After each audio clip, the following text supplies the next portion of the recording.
आध्यात्मिकमा रहनुभएका सज्जन धार्मिक प्रेमीजनहरू, तपाईँहरूको हृदयमा वास गर्ने विराजमान श्रीकृष्णलाई मेरो सत प्रणाम। अनि आज शुक्ल पक्षको एकादशी सफला एकादशी हुनाले म तपाईँहरूको अगाडिमा म 4 अध्याय गीता संक्षेपमा भन्न चाहँदैछु। कर्मयोगको परम्परा। योग भन्नाले हामीलाई केही डराउनु पर्दैन। हामी यसै पनि योगिनी हुन बल गर्दा हुन्छ। योगी हुनु चाहिँ बाहिरी संसारी, भित्र सन्यासी। भित्र हाम्रो आत्मामा परमात्मा सदा विराजमान भएपछि हामी यसै योगिनी हुन्छौँ, कर्मयोगी हुन्छौँ। कर्म नगरी पनि हुँदैन, भित्र राम्रो चाहियो। भगवानले भन्नुभयो त्रिकालमै अबाधित र नित्य कर्मयोग मार्ग मैले सृष्टिको आदिमा सूर्यलाई बताएको थिएँ। उनले आफ्ना छोरा मनुलाई बताए। मनुले आफ्नो छोरा यज्ञासुलाई यस योगको सब उपदेश शिक्षा गरेका थिए। परम्पराले यो योग जाने राजर्षिले अनि परम्पराले यो योग सबैले जानेका थिए, पहिले भनिसकेको थिएँ। यस्तै परम्पराले प्राप्त भएको यो कर्मयोगलाई निमि राजा, पहिलेका पुराना निमि शिविर राजा आत्मज्ञानीहरू यस राजश्रीले पनि जानेका थिए, परन्तु धेरै काल भएकोले यस लोकमा त्यही योग नष्ट भयो, अर्थात् लुप्त प्राय भयो। यो धेरै वर्ष भएर सबै कुरा गर्दै नगर्दा, पढ्दै नपढ्दा, धर्म गर्दै नगर्दा कुवाको पानी पनि उगाइराखेन भने खराब हुन्छ। त्यस्तै कहिलेकाहीँ गर्दै गर्नुपर्छ। अर्जुनलाई कृष्ण भगवानले भन्नुभएको त निम्त हो, हामीहरू सबैलाई भन्नुभएको हो। सब रहस्यमा उत्तम रहस्य सम्झेर वही पुरानो योग अर्थात् कर्मयोगको मार्ग यस वखत तिम्रो अगाडि वर्णन गरेको छु। तिमी मेरा भक्त सङ्गी हुनाले यस्तो गोप्य कुराहरू म तिमीलाई भन्दैछु। हे अर्जुन। अर्जुनले सोधे, हजुरको जन्म अहिले हाल यहाँ भएको छ? हजुर भन्नुहुन्छ सूर्यलाई भने। सूर्यको जन्म यसभन्दा धेरै पहिले भइसकेको छ। अब यस्तो अवस्थामा दशामा तपाईँको यो कुरा कसरी मैले मानौँ, कसरी पत्याउँ? भगवानले भन्नुभयो, हे परन्तप अर्जुन, मेरा र तिम्रा अनेक जन्म भइसकेका छन्। म ती सब जान्दछु और तिमी ती जन्म जान्दैनौ। यति नै तिम्रो र मेरो फरक छ। ईश्वरमा र मनुष्यमा यही फरक छ। हामीले केही बुझ्दैनौँ, जान्दैनौँ, उहाँ अन्तर्यामी जान्नुहुन्छ। म सब प्राणीहरूको स्वामी र जन्म रहित छु। यद्यपि मेरो आत्मस्वरूपमा कहिल्यै पनि अर्थात् विकार हुँदैन। तथापि आफ्नै प्राकृतिकमा अधिष्ठान भएर म आफ्नै मायाले जन्म लिने गर्दछु, अर्थात् म अवतार लिने गर्दछु आफ्नै मायाले। त्यही त मनुष्यमा र ईश्वरमा यही त फरक छ, हामीले बुझ्नु पर्यो। हे भारत, जहिले जहिले धर्मको ग्लानि, अधर्मको प्रबलता फैलिन्छ, त्यही बखतमा म खुद आफैले जन्म अर्थात् अवतार लिने गर्दछु। साधुहरूको रक्षाका निम्त, दुष्टहरूलाई नाश गर्नको निम्ति र युगयुगमा अर्थात् हरेक युगमा धर्मको स्थापना गर्नको निम्ति म जन्म अवतार लिने गर्दछु। हे अर्जुन, यस प्रकारले मेरा दिव्य जन्म धेरै तिम्रा कर्मको तत्त्वलाई जो जान्दछ त्यो पुरुष मरेपछि फेरि जन्म लिनु पर्दैन। मैसँग मिल्न आउँछ। प्रीति भएर क्रोधबाट छुटकारा पाएका मतप्रायण मेरै शरणमा आएका अनेक यस्तै ज्ञानरूपी तपस्याले शुद्ध भएर मेरै स्वरूपमा आइ मिलिसकेका छन्। हे पार्थ, जुन पुरुषहरू मलाई जस्तो प्रकारले भर्दछन् म तिनलाई त्यस्तै शक्ति दिन्छु, अर्थात् उसै प्रकारको फल दिन्छु। त्यस्तो हुनाले जताततैबाट पनि मनुष्य मेरै मार्गको पछि लागिरहेछ। कर्म बन्धनका निम्ति कर्म होइन कि केवल कर्मको फलको पनि कर्म बन्धन, जति जे गरे पनि कर्मको फलका निम्ति इच्छा गर्नेहरू कर्मको फल चाहने देवताहरूलाई पूजा गर्दछन्। और यो किनभने मनुष्य लोकमा कर्मको फल बहुतै चाँडो पाइन्छ। कर्म गर्नेले मैले गुण र अकर्म विभाग गरेर ब्राह्मण, क्षत्रिय, वैश्य, शूद्र 4 वर्ण रची व्यवस्था गरेको छु। यो तिमीले याद राख कि त्यसको कर्ता पनि मै हुँ, अकर्ता पनि मै हुँ, गर्ने पनि मै हुँ, गराउने पनि मै हुँ। मलाई कर्मको लेप अर्थात् लाग्दैन, किनभने कर्ममा मेरो फलको इच्छा छैन। जो मलाई यस प्रकारले जान्दछ त्यस मान्छेको कर्मको बन्धन, जन्म मरण आदि हुँदैन। यो कुरा जानेर पहिलेका मुक्ति चाहनेहरूले पनि कर्म गरेका थिए। यस निमित्त पूर्व पुरुषहरूले गरिएका अति प्राचीन कर्म नै तिमी पनि गर। यस विषयमा ठुला ठुला विद्वानहरू पनि भ्रम हुन्छन्। कुन कर्म हो कुन अकर्म हो, मतलब कुन कर्म गर्नुपर्ने हो कुन कर्म नगर्नुपर्ने हो। यसैले त्यस्तो कर्म तिमीलाई बताउँछु कि जसलाई जाने लिनाले तिमी पापबाट मुक्त हुनेछौ। हे अर्जुन, गर्नुपर्ने के हो नगर्नुपर्ने के हो यो सबै मान्छे भ्रम हुन्छन्।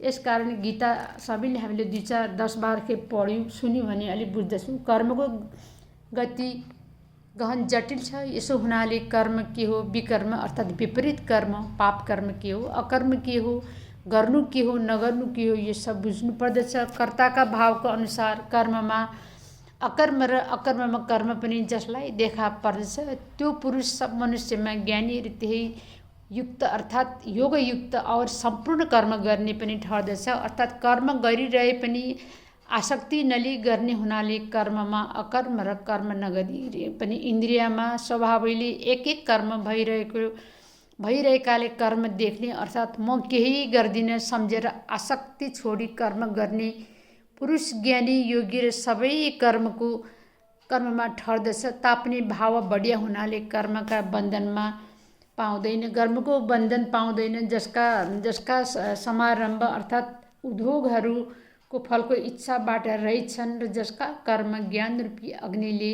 भस्म गरिसकेका छन् त्यस्तो पुरुषलाई नै ज्ञानी पुरुषहरू पण्डित भनेर बताउँदैछन्। कर्मफलको आसक्ति छोडेर जो सधैँ तृप्त र निराश्चर्य अर्थात् यो हे पुरुष श्रेष्ठ साधनको आश्रय गर्ने यस्तो बुद्धि राख्दैन कि म फलानु कार्यको सिद्धिको निमित्त फलानु काम गर्दछु, तब भन्नुपर्दछ कि त्यसले कर्म गर्न लागिरहेको भए पनि केही पनि गरेको ठर्दैन।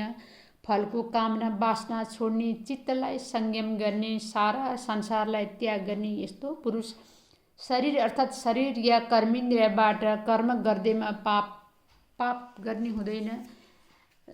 हानि सुख दुःख नाफा हानि सबै बराबरी सोच्ने मनुष्यलाई कहिले पाप लाग्दैन, पाप ठर्दैन। त्यस प्रकारले संयोगले जे पाइन्छ जस्तो पाइन्छ ठन्डा गरम चिसो तातो त्यस्तैमै सन्तोष लिने, द्वन्द्वलाई सहने, रिस नलिने और कर्म सिद्धि र असिद्धिमा समभाव बराबरी भाव राख्ने पुरुष कर्म गरेर पनि तिनलाई बन्धनबाट पाप पुण्यबाट बाँधिने हुँदैन। राग द्वेषले रहित साम्य बुद्धि रूप ज्ञानमा स्थिर चित्त र केवल यज्ञ निमित्त मात्र कर्म गर्ने पुरुषका सारा कर्महरू बन्धनबाट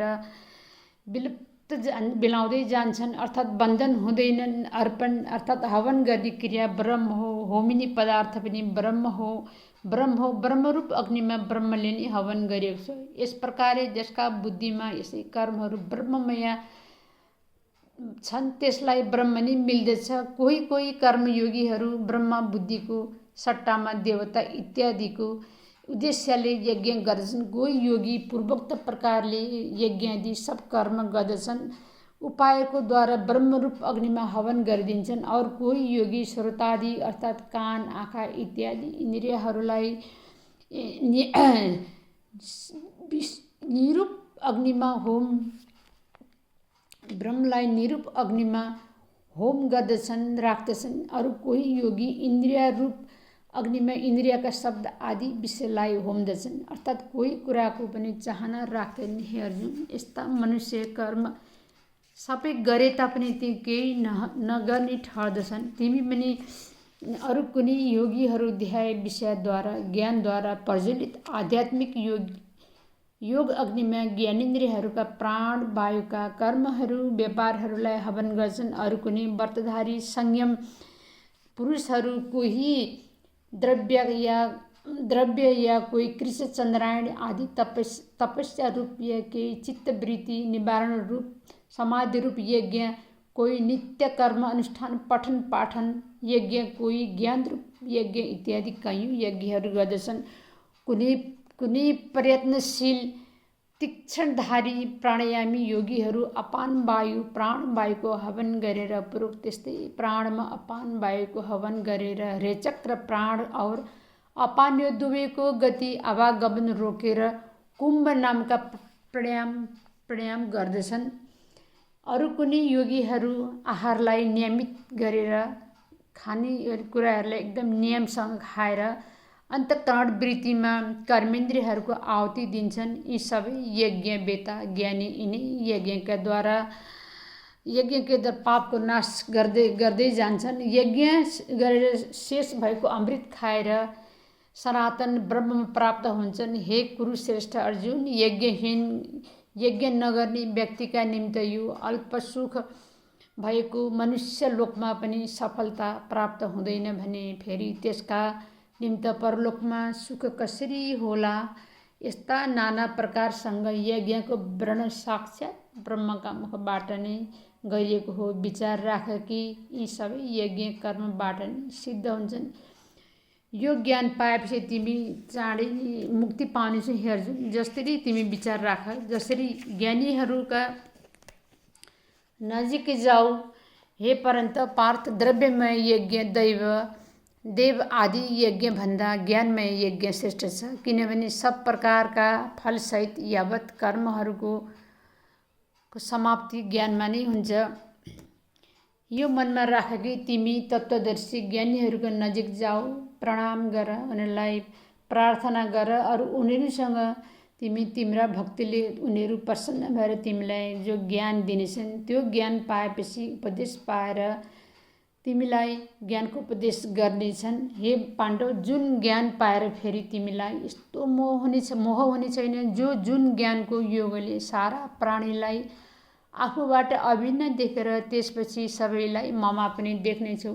सब पापी भन्दा यदि ज्यादै नै अधिक पाप कर्म गर्ने पापी छौ भने पनि ज्ञान रूपी ढुङ्गाको सहाराले तिमी पाप सागर पार गर्नेछौ। पापी भन्दा पनि बढ्ता छौ भने पनि आखिर ज्ञान रूपी ढुङ्गाले भनेको नाउले तरुला पाप सागर बलेका अग्निले जस्तो काठ सारा डढाउँछ। ज्ञान अग्निले पनि त्यस्तै सारा कर्महरू जलाउँछ। जस्तो आगाले सबै काठ जलाउँछ त्यस्तै ज्ञान मनुष्य ज्ञानी छ भने त्यसका पाप कर्महरू पनि जलाइदिन्छ। यस संसारमा ज्ञानको समान अरू कुनै वस्तुहरू कुनै छैन। मोक्षको इच्छा राख्ने योगीहरू कर्मयोग सिद्ध भएपछि मौकाले आफै नै आत्मज्ञान प्राप्त हुन आउँछ। जो श्रद्धावान पुरुष इन्द्रियलाई बसमा गुरुजनका आज्ञाको पालन र सेवा गरी त्यही ज्ञानको पछि लाग्दछ त्यसले ज्ञान पाएर चाँडै नै शान्ति पाउँछ अर्थात् मुक्ति पाउँछ। परन्तु ज्ञान र श्रद्धा नभएको शङ्काधारी पुरुष नष्ट हुन्छ, शक गर्ने पुरुष नष्ट हुन्छ। शङ्का केहीमा गर्नु हुँदैन। शङ्का मान्ने व्यक्तिको यो लोक पनि छैन, परलोक पनि छैन, असल हुँदैन। त्यसकारण त्यसलाई सुख पनि मिल्दैन। हे धनञ्जय, जसले कर्मयोगको आश्रय गरेर ईश्वरमा कर्महरू समर्पण गरेको छ और ज्ञानले जसका सब सन्देह मेटिएका छन् त्यस्तो आत्मज्ञानी पुरुष कर्मका पाप पुण्य रूप बन्धनले बाँध्न सक्दैन। हे भारत, यस निमित्त आफ्नो हृदयमा रहेको र अज्ञानबाट उत्पन्न भएको सन्देहलाई ज्ञान तरवारले काटेर तिमी कर्मयोगी हौ। कर्मयोग श्रद्धा गरेर अनि युद्धका निम्ति खडा हौ अर्थात् तयार हौ। हे अर्जुन, तिमी युद्ध चाहिँ गर्ने वर्ष कर्म हो, त्यो कर्म नगरी केही हुँदैन। अर्जुनलाई श्रीकृष्णले यसरी सम्झाएको यो सबै हामीलाई हो। अर्जुनलाई निमित्त मात्रै बनाएको गीता हामीले पढ्ने वर्ष एकखेप मात्रै पढेर हुँदैन। जति पढ्नु सकेन भने हामी सुन्नु पनि पर्छ। सुन्नु एकखेप दुईखेप तीनखेप जति सुन्नु उति हामीलाई ज्ञान हुन्छ। मैले आज 4 अध्याय संक्षेपमा यति नै भने गल्ती जरुर भयो, माफ गरौँला। जय श्री कृष्ण भगवान, जय श्री